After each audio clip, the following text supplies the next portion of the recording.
Hey, I am Nicole, I am Christine. and we are the founders of Call Me, a functional mocktail.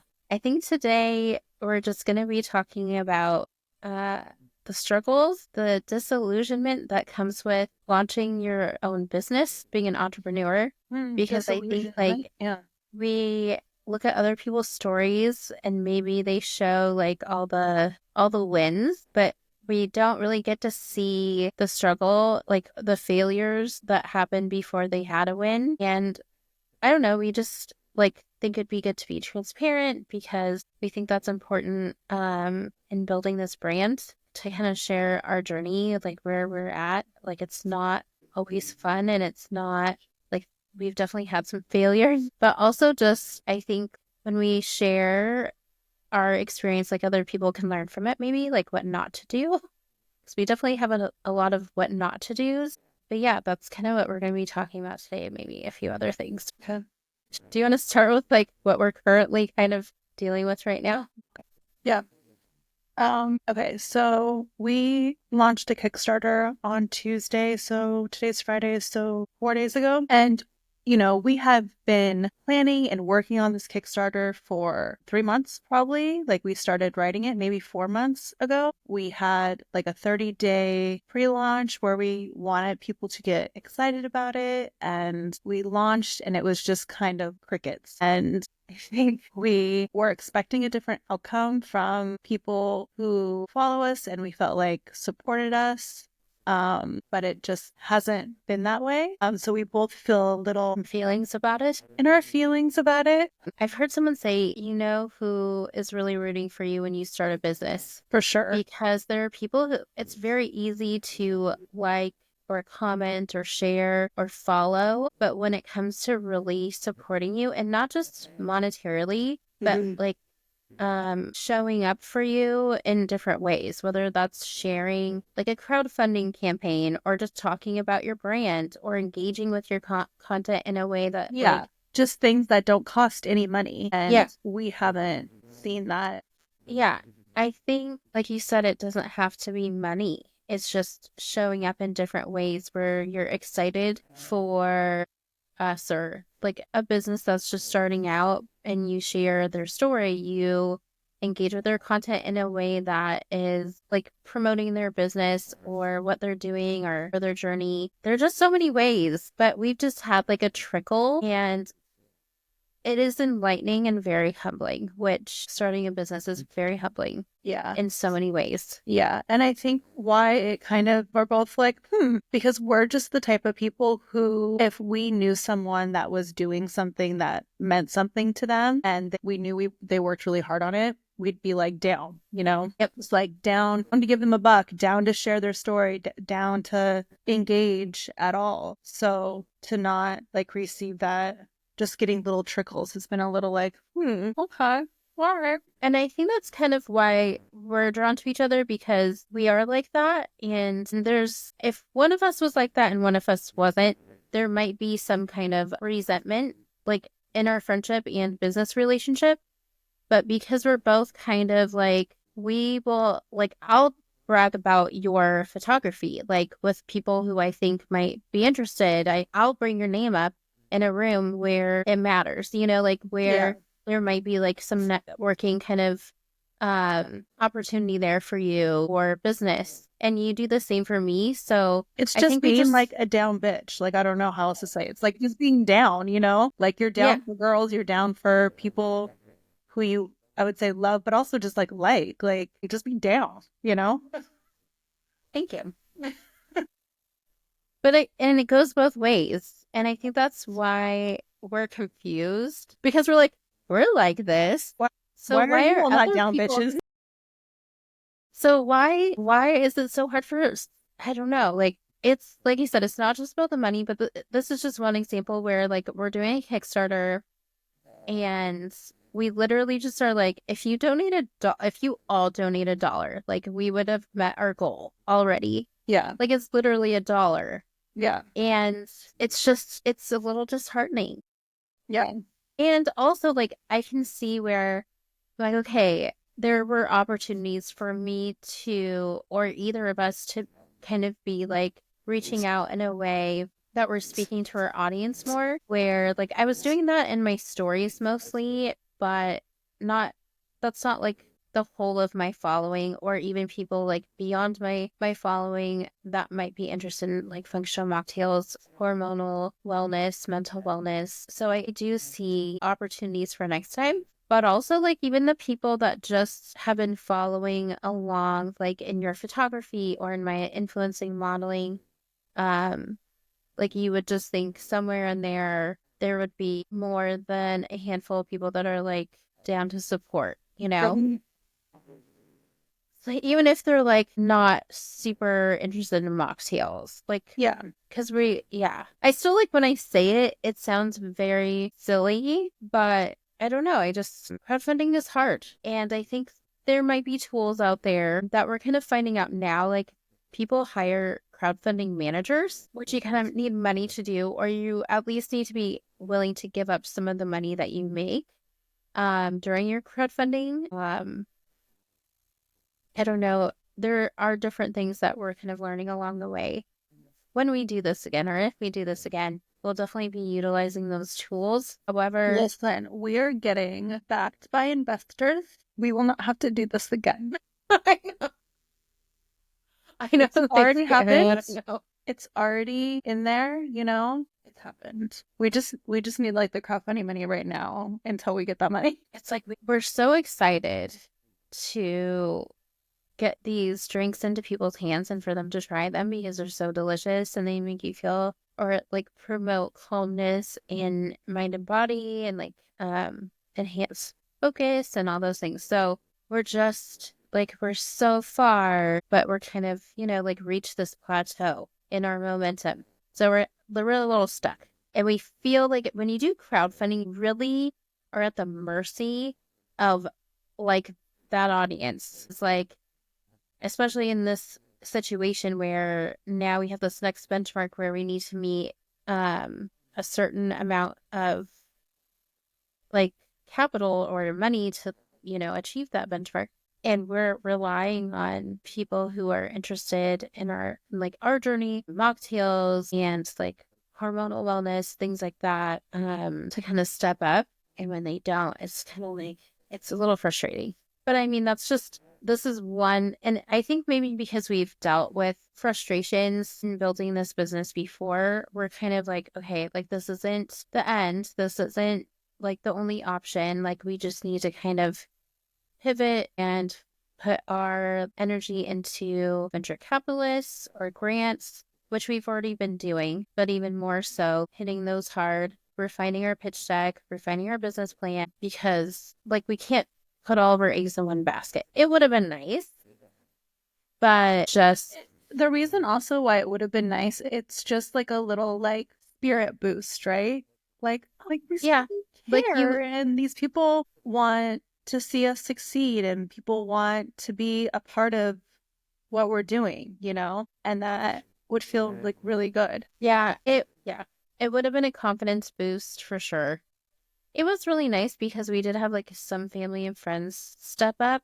We're just being very transparent here because it's a little embarrassing. It's just it's because you have this idea in your head like, oh yeah, like we have a great product. We have like a larger following. We have like the branding is beautiful. The messaging is there because it's like our story and like many other women's stories. And we feel like it's all coming together, but then like just getting other people to see it, to believe in it, to invest in it, even $1, it is disappointing, and a little embarrassing because you're like, but wait a minute, we think this is really good. And then for a second, you're like, well, maybe not you, but I'm like, am I the problem? What am I doing wrong? And sometimes it's like the timing. Sometimes we do have to make adjustments. It's a lesson. And sometimes it's just, you feel like, why won't you let me be great? You know? Yeah, I know. Because I have been watching our Kickstarter, waiting for like something to change. Just like like a little pop, like a little pop off. Yeah, because we were chosen for like project project we love, which you have to have like a compelling story and like a product that they feel is viable and some early backers. So we're like, okay, maybe that'll be like enough to get us in the ring, you know? But hasn't been a lot of movement and there's like 17 days left. Yeah. If it's meant to happen this way, then it will happen this way. Yeah. So I tell my daughter, who is dealing with like crushes big time, like so bad this year. And there's a boy that she's had a crush on, and sometimes he'll like her, sometimes he'll like one of her friends. And I'm like, sometimes the universe, God, whoever, like will remove that person from your life if they're not meant to be there. And I know that's like a big idea for a 9-year-old when they're talking about crushes, but it is almost like along the lines as like let them. And we're hearing this more often, like let them do their own thing, let them not believe in you, let them, and like just stop trying to chase people who don't want anything to do with you. And so like we just need to like pivot, refocus, whatever, and not be chasing the same people. And it's like, okay, maybe it's not working out because there's something better there for you or something different, you know? Maybe you're 9 and you should just be having fun and playing outside and not worrying about boy drama. Just be single, girl. Just fun. I really, I don't know. This might be bad, but I'm like, go travel. She's 9. I'm like, she's already like, I'm going to go to Paris and I'm going to find the love of my life. And I'm like, just travel and be single and just have fun with your friends. Yeah. Just because she's like, I'm going to get married and I'm going to do this. She has this whole plan of how things are going to work out. She's like very romantic, very like into settling down. And I was like, give yourself time to travel and to have fun and focus on yourself, you know? But anyway, bringing that back to our business, we will persevere. We shall. We'll move We on. must and we will. Yeah. Something exciting did happen is we had a meeting with the BC, which was very, very exciting and very nerve-wracking. And my stomach was in knots all morning and also after. It's going to be in knots until we hear back. But it was a really good experience. We have a gut feeling that it's going to work out somehow. Let's just say that. It'll work out somehow. It'll like be beneficial in some way or another. Yeah. We hope it works out the way that we want it to work out. Yeah. We'll just leave it at that until we have more details. Because I don't know when this will air, but we'll find out on Monday. So listen, you just saying that gave me. It was like Monday, like 3 days from now. Just find other things to do. Yeah, I know. Well, we were like, okay, so how long between this conversation and like when you'll have an answer for us? Like, how long do we, like, how long is that going to take? And he was like, okay, well, it's like, it could be like 1 to 2 days. It could be like a week. And at first we were like, oh, okay, like a week, we can handle that. So and then we're like, no. So quick to make such a big decision. And then we're like, no, we can't. Week's too long. Wait, what? But okay, we had this meeting on like Tuesday, right? Was it Tuesday or? No, I think Wednesday. Okay, it was Wednesday. So the good thing is they haven't said no yet. Yeah. Which usually you kind of know right away, right? If something's not a good fit. Seemed like a good conversation, you know? Yeah, it seemed like we would be a good fit for them. That's how I think. Well, that's what I think. I think there's like several attractive qualities that we have. Okay, being a woman-owned business, I think that's great. We are also and that can work in our favor in this situation. But, you know, we talked about like how the functional mocktail industry is just like exploding right now. And we're getting in at a really good time where it's not very niche anymore, but it's definitely not oversaturated. And a lot of people are moving away from health in general and looking for different options, especially like functional options. Thanks for that. So, functional options that make them feel good. I think we just all know. I mean, we talked about this in our meeting, but this generation and even the generation behind us, they are way more interested and invested in ingredients and how they affect our body. Yeah.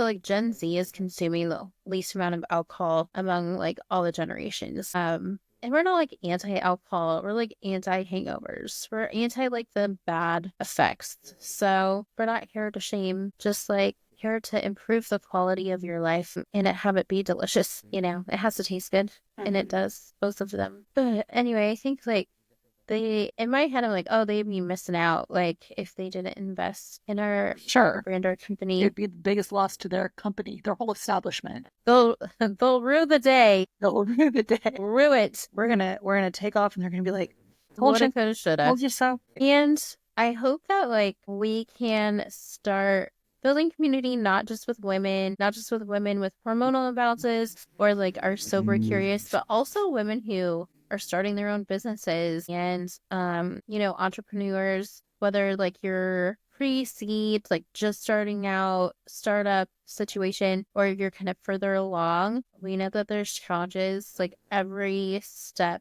of the way. It's not like, oh, okay, good, I'm done. Like now my business is flourishing and I can just like sit back and relax. There's always something more work to be done. So we would love to connect with other women going through similar experience. Like if you wanna like tag yourself in the comments or whatever, we'll like give you a follow or like somehow connect with you. Because I feel like the more of us that are supporting each other, the more of us that are winning or like succeeding. I think that is the point. Connecting and lifting each other up. Yeah. In whatever way we can. Because yeah, you were right. Lonely road out here in these streets. For ship. You're funny today. A lot of people, nobody gets it who isn't in it or hasn't done it. Like, yeah, because I didn't.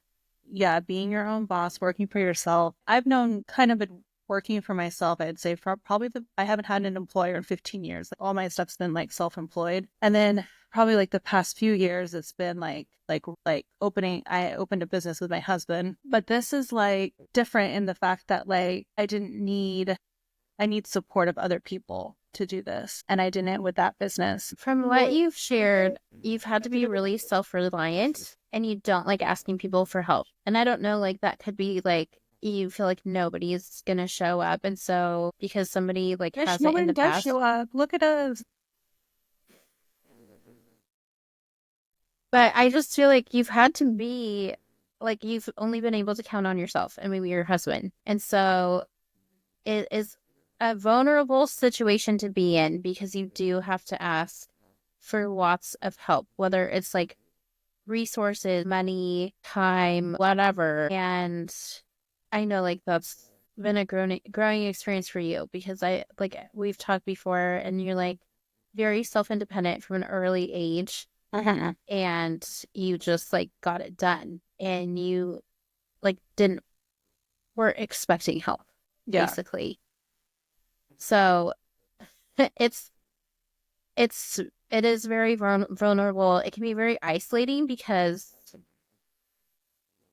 we are so focused on like what we're doing, and I used to be much more present on social media, but I've been so busy, and then I feel like it's not like nobody else knows what I'm going through, but it is like hard to. I think it's just not a relatable experience where people could be like, oh, I totally like, no, you like totally don't get it. Like you, and also not that people don't get it, but people don't understand why you would do certain things for people. You know, everyone's brain is just like built different. So there's a lot of people just like also not understanding like why, you know? Yeah.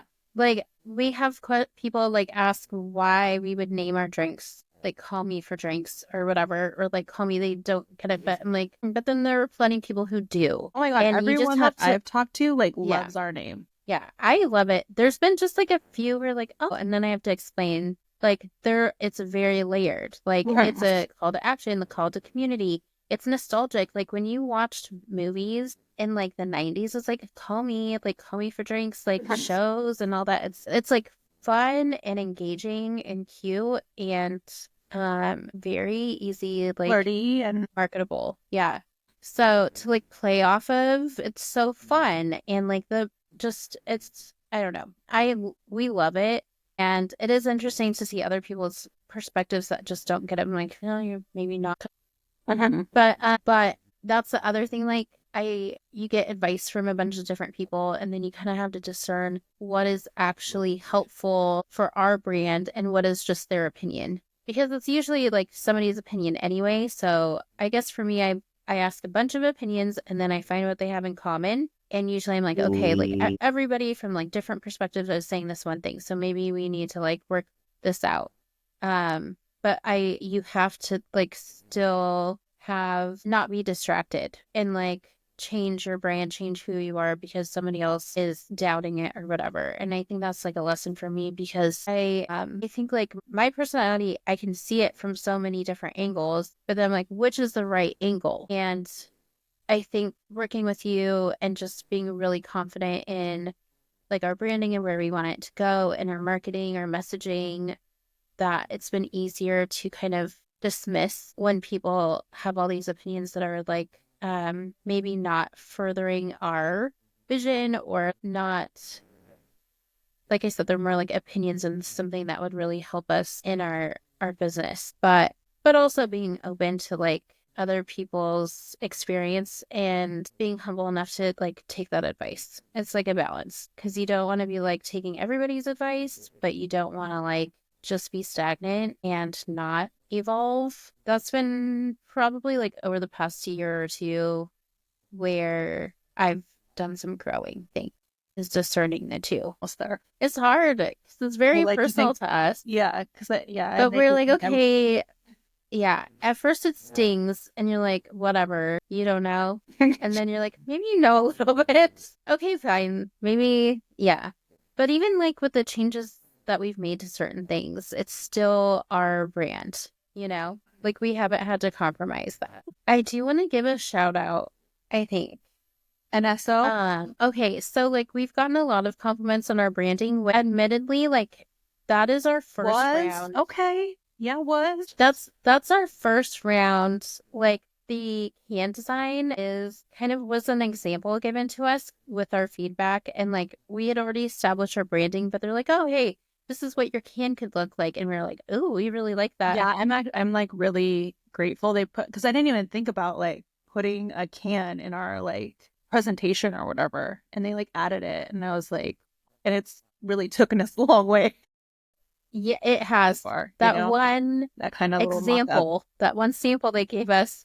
Christine kind of built on that too and made like another can for other flavor. And it's really been beneficial in shooting content and just talking about our drinks because we wouldn't have anything to show people, Yeah, you know? So White and Salt, there are branding team that we use, and we're excited to keep working with them. yeah, We're going to evolve our can design, evolve our branding, have some like seasonal things, promotions, and they've done such a great job for us so far. They're always really supportive and on point. Just fine, yeah. you The know. next thing is the two cans. They're gonna design the two cans for us, and they kind of did like a little sneak peek of maybe what that would look like. You saw it, right? I think they like put it on their TikTok or something a while Yeah. ago. Okay. Yeah. So yeah, I'm really excited to see what it's actually gonna look like. Yeah. Yeah. I'm excited to see things evolve and be finalized too. Anything else you So want to talk light and about? salt. Okay. Anything else? Well, if you've felt guilted into sending us money on Kickstarter, we'll make sure to have a link somewhere here. It is in our socials on all of the profiles. So but yeah, we'll make sure to try to link it here too. And you know, if you want to follow along, we have Call Me for Drinks on most platforms, and we're gonna try to do one of these every week. Okay? All right. Cool. See you later. Bye.